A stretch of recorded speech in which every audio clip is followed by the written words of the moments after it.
Capítulo 1 – O silêncio da música. A brisa do Atlântico vinda do mar acariciava as ruas de pedra de Rio de Janeiro, trazendo o cheiro salgado da maresia e os sons vibrantes da vida urbana. Em uma casa pequena, porém aconchegante no bairro da Lapa, onde as paredes eram adornadas com diversas pinturas e fotografias antigas, Dona Clara sentava-se em sua cadeira de balanço, com os olhos profundos voltados para o pequeno jardim repleto de buganvílias. Ela permanecia em silêncio, mas sua quietude carregava uma preocupação que ninguém na família conseguia disfarçar. Mateus, neto da avó, estava sentado em seu pequeno quarto. A familiar guitarra acústica jazia silenciosamente dentro do estojo, coberta por uma fina camada de poeira. Antigamente parte essencial de sua vida, agora parecia um velho amigo esquecido. A música que sempre correu em suas veias, parecia ter silenciado. Aos 25 anos, Anne sente que sua vida está escapando. O sonho de estudar em uma renomada academia de música na Europa, onde poderia aprimorar seu talento na guitarra clássica, está desvanecendo. Uma prestigiada bolsa de estudos que parecia garantida, agora depende de uma pequena quantia em dinheiro que sua família, apesar de todos os esforços, não consegue reunir. Essa quantia, insignificante para muitos, representa uma fortuna para a família Silva. A família Silva, apesar de não possuir riqueza material, transbordava amor. O pai Ricardo, pai de Mateus, era um homem bondoso e trabalhador, que ganhava a vida com afinco em uma oficina de automóveis já desgastada pelo tempo. A mãe, Lúcia, com seu sorriso sempre presente e acolhedor, era uma cozinheira talentosa que nutria a família com refeições simples, porém saborosas. E Sofia, a irmã de Mateus, uma mulher forte e prática, estava sempre pronta para ajudar e enfrentar os desafios com determinação. Mateus sabia que todos estavam se esforçando ao máximo. Ele ouvia os suspiros pesados do pai à noite, via a mãe franzir a testa preocupada enquanto calculava as despesas e sentia a tensão em Sofia, que trabalhava horas extras na mercearia. O peso financeiro era sentido por todos, e Mateus, mesmo com a dor, sentia-se o culpado. Ele não queria ser mais um fardo. Naquela noite, o jantar ocorreu em uma atmosfera incomum. As risadas habituais foram substituídas por conversas esparsas e breves. Dona Lúcia se esforçou ao máximo para preparar a feijoada favorita de Mateus, mas ele comeu apenas algumas garfadas, demonstrando relutância. "Você não está com fome, Mateus?" Dona Clara perguntou, sua voz suave, mas cheia de compreensão. Ela pousou a mão sobre a dele, uma mão enrugada, mas calorosa. Mateus balançou a cabeça negativamente. "Estou bem, vovó." "Você não está bem, meu filho", Dona Clara afirmou, seus olhos fixos nos dele. "A música te abandonou, não é mesmo? Assustei-me.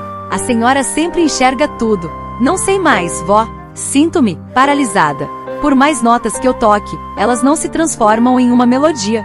"A melodia não reside apenas nas notas musicais, Mateus", Dona Clara disse, com a voz suave e profunda. "Ela emana do coração, da vida. E a vida, meu querido, está repleta de desafios." Ela fez uma pausa, percorrendo com os olhos os rostos queridos reunidos ao redor da mesa. "Mas o essencial é a forma como os enfrentamos." Padre Ricardo e mãe Lúcia trocaram um olhar e, em seguida, direcionaram o olhar para Mateus. Eles compreendiam a decepção do filho, mas não sabiam o que fazer para confortá-lo. Trabalharam arduamente economizando cada centavo, porém ainda não era suficiente. Com sua característica pragmática, Sofia declarou: "Vamos dar um jeito, Mateus. Sempre existe uma saída, um jeitinho. Não desista."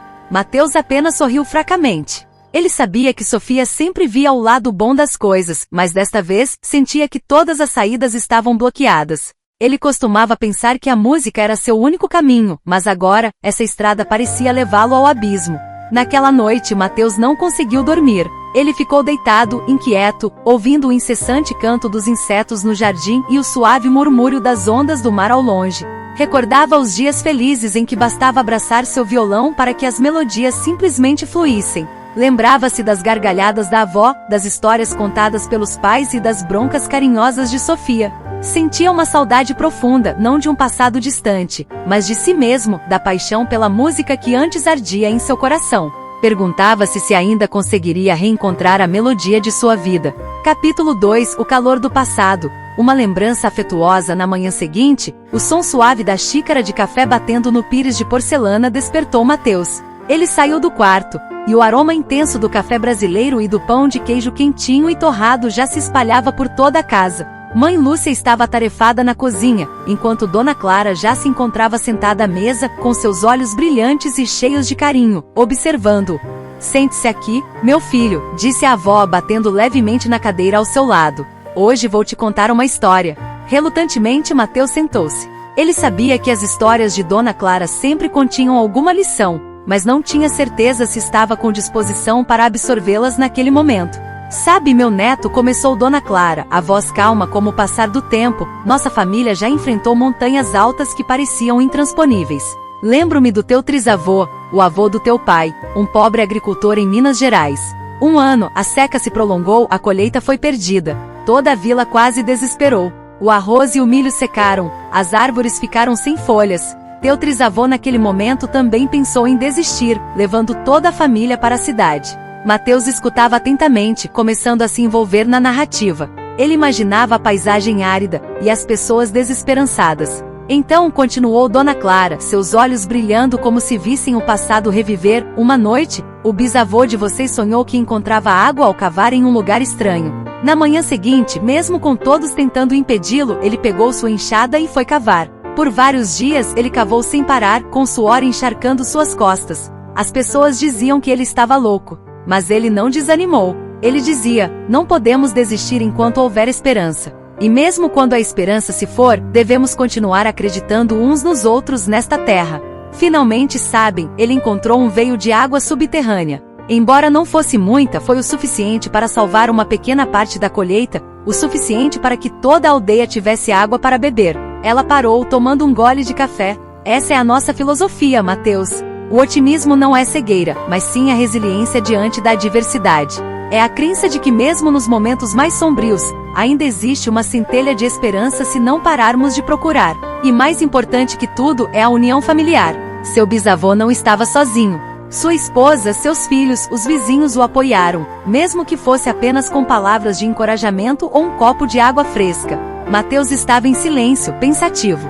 Ele se recordava das reuniões familiares, com gargalhadas preenchendo o ar e o som vibrante das canções de samba ecoando da velha vitrola. Lembrava-se das quedas na infância, sempre com os braços acolhedores de seus pais, irmã e avó para ampará-lo. Recordava o aroma dos pratos preparados por sua mãe, e as tardes em que sua avó contava histórias de contos de fadas. Todas essas pequenas coisas, aparentemente insignificantes, juntas formavam uma enorme fonte de força. Eram fios invisíveis, porém resistentes, que os mantinham unidos. Ele havia esquecido disso em seu desespero, focado demais em si mesmo, negligenciando que era parte de algo maior. Capítulo 3 – Jeitinho de Sofia, uma análise da estratégia e táticas utilizadas por Sofia. Enquanto Mateus permanecia imerso em seus pensamentos, Sofia já estava agindo. Ela era do tipo que não conseguia ficar parada diante de um problema a ser resolvido.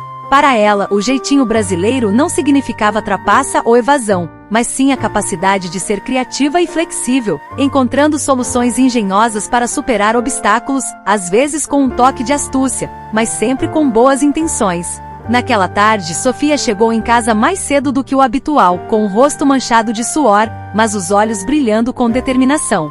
Ela carregava uma pilha de revistas velhas e alguns novelos de lã colorida. Sofia, o que você está fazendo? Perguntou Mateus, vendo sua irmã espalhar vários objetos sobre a mesa. Você verá, sorriu a mulher misteriosa. Ela começou a recortar imagens e letras de revistas, colando-as em pedaços de papelão. Em seguida, usou lã para bordar delicados desenhos em pequenas bolsas de tecido velhas. Sofia anunciou radiante: vamos realizar um pequeno leilão. Só para amigos próximos e vizinhos. Mamãe fará bolos e sucos de frutas, e você tocará violão. Mateus ficou pasmo. Leilão, leilão de que? Estes objetos artesanais. Os chales que a vovó Dona Clara tricotou antigamente, as pinturas que a mãe Lúcia fazia por diversão, e também as pulseiras de contas que eu fiz. E este, Sofia pegou uma foto antiga que mostrava Mateus pequeno tocando violão com um sorriso radiante. Vou fazer uma moldura artesanal para esta foto e leiloá-la. Qualquer coisa que possa render dinheiro é bom. Mateus sentiu uma onda de desconforto crescer dentro dele. Não, Sofia. Você não pode fazer isso, é demais. Eu não quero que as pessoas sintam pena de nós, nem que façam doações para mim. Sofia franziu a testa. Pena, Mateus, o que você acha que as pessoas vão pensar? Esta é a nossa família, a nossa comunidade. Elas não vão ter pena de você. Vão ajudar, porque nos amam. Quando um membro da família está em dificuldades, todos se unem para carregar o peso. É isso que a avó nos ensinou, certo? Este é o meu jeitinho, é a forma como demonstro o meu amor. Se você acha que é pena, o problema é seu, não delas. Comparou, encarando Mateus com seriedade. Além disso, esta é uma oportunidade para todos nós nos divertirmos juntos. Quem disse que ganhar dinheiro não pode ser acompanhado por alegria? Mamãe vai assar bolos, papai vai contar piadas e você, Mateus, vai tocar música. Faz tanto tempo que não te ouço tocar. Mateus observava sua irmã mais velha. Seu olhar era firme, mas também transbordava carinho. Ele sabia que ela estava certa. Ele havia se afogado em seu próprio orgulho, esquecendo a bondade das pessoas ao seu redor. Sua família não era apenas um grupo que compartilhava o mesmo teto, mas uma rede de corações conectados. Finalmente ele assentiu com a cabeça. Tudo bem, Sofia. Você venceu. Sofia sorriu radiante. Esse é o meu Mateus de verdade. Capítulo 4. O ritmo da comunidade, uma análise aprofundada dos padrões de interação e dinâmicas sociais. Naquela noite, a pequena casa da família Silva se transformou em um aconchegante centro de festa. Sofia a havia transformado em uma festa junina em miniatura. As bandeirinhas coloridas e vibrantes enfeitavam todos os cantos, enquanto as lanternas de papel, feitas à mão, brilhavam sob a luz do pôr do sol. O cheiro delicioso de bolo de milho, bolo de batata doce e café torrado se espalhava pelo ambiente, convidando vizinhos e amigos próximos. Por todos os cantos ecoavam alegres saudações, abraços calorosos e gargalhadas. Crianças corriam e brincavam no jardim. Dona Lúcia, com seu avental salpicado de farinha, movia as mãos com agilidade, servindo sucos e convidando todos a provar as delícias culinárias. Seu Ricardo, sentado, contava histórias engraçadas de sua juventude, provocando grandes risadas em todos. Mateus estava sentado em um canto, com sua guitarra nos braços. Ele havia limpado o instrumento com cuidado, mas seus dedos ainda tremiam. Fazia muito tempo que não tocava para outras pessoas. Sentia-se nervoso, mas ao ver os sorrisos radiantes de sua família e amigos, uma onda de calor começou a invadir seu coração. Mateus, você poderia tocar uma música para nós? Dona Clara se aproximou, gentilmente colocando a mão no ombro dele. Seus olhos brilhavam com incentivo e carinho. Toque o que seu coração sentir, o que ele te guiar a fazer. Mateus respirou fundo, como se estivesse se preparando para algo importante. Com as mãos, tocou nas cordas do violão. No início, as notas soavam hesitantes e espaçadas, como se ele estivesse procurando o caminho. Mas assim que fechou os olhos, as memórias invadiram sua mente. Lembrava-se dos sons de sua terra natal, das gargalhadas de sua família, das tardes ensolaradas na praia de Ipanema. Sentia a saudade, aquela dor gostosa da lembrança, uma saudade profunda dos tempos de infância despreocupada e da paixão pura pela música. Com o tempo, seus dedos foram ganhando agilidade.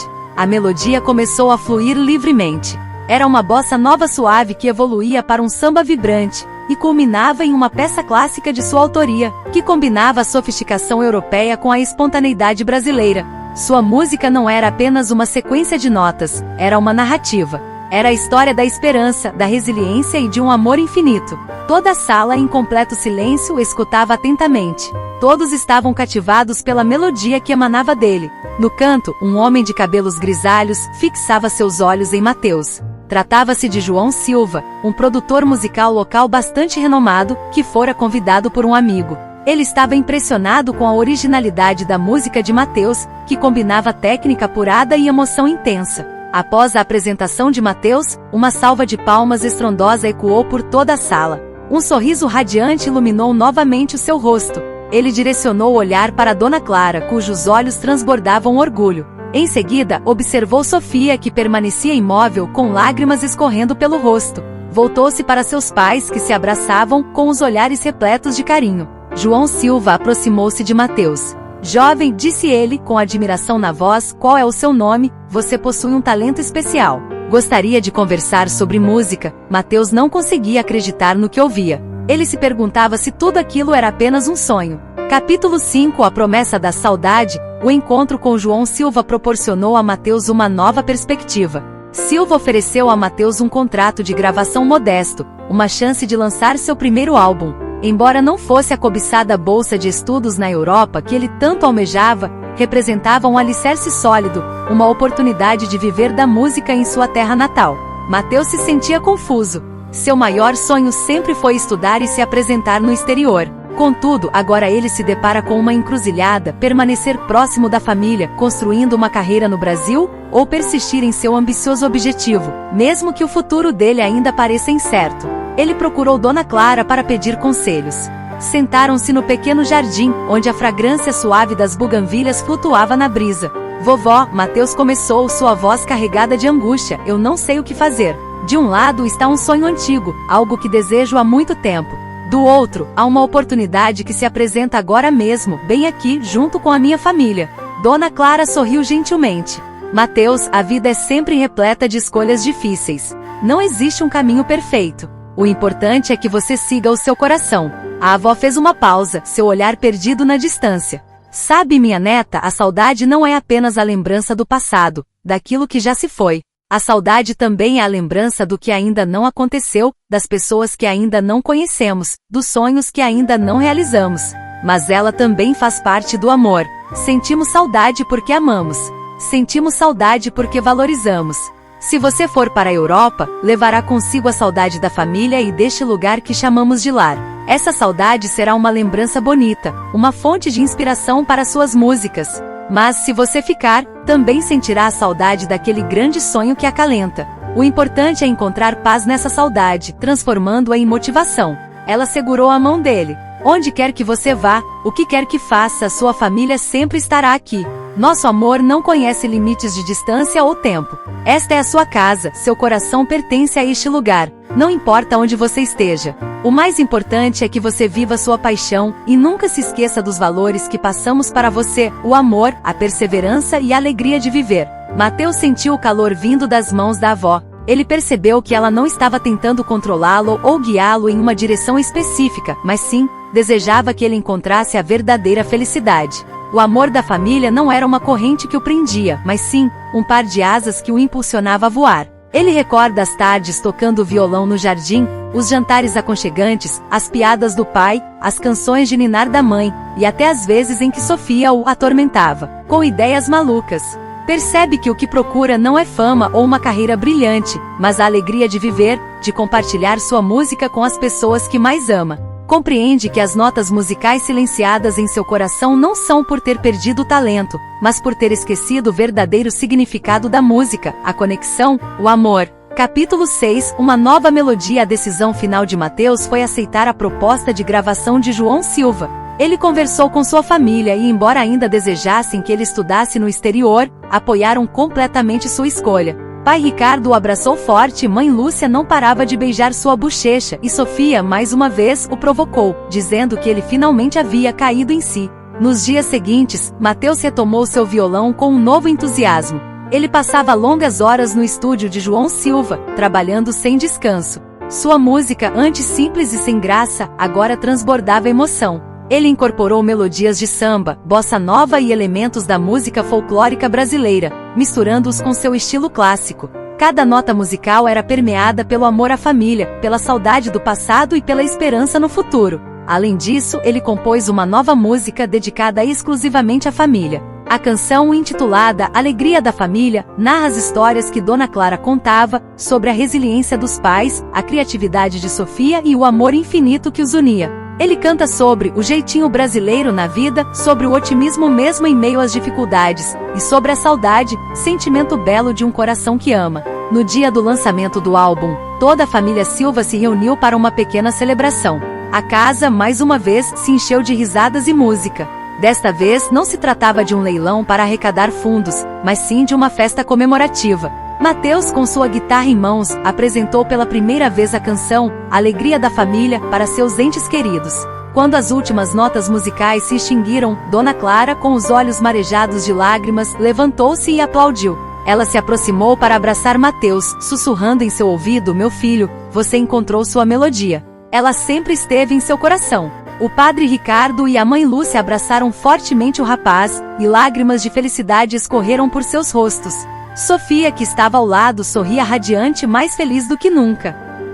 Mateus olhou ao redor, contemplando os rostos amados. A sensação de beco sem saída havia sumido, e com ela, o peso que o oprimia. Em seu lugar, surgiu uma profunda felicidade, uma satisfação plena. Ele compreendeu que o sucesso não se resumia a alcançar um objetivo específico, mas sim a capacidade de viver uma vida completa, amado e sendo fiel a si mesmo. A melodia da sua vida mais uma vez ressoa na pequena casa no Rio de Janeiro, uma melodia renovada, repleta de esperança e alegria de viver. Ela é a prova do poder do amor familiar, da filosofia brasileira de resiliência, otimismo e da capacidade de encontrar felicidade nas coisas mais simples. E essa é uma melodia que ecoará para sempre.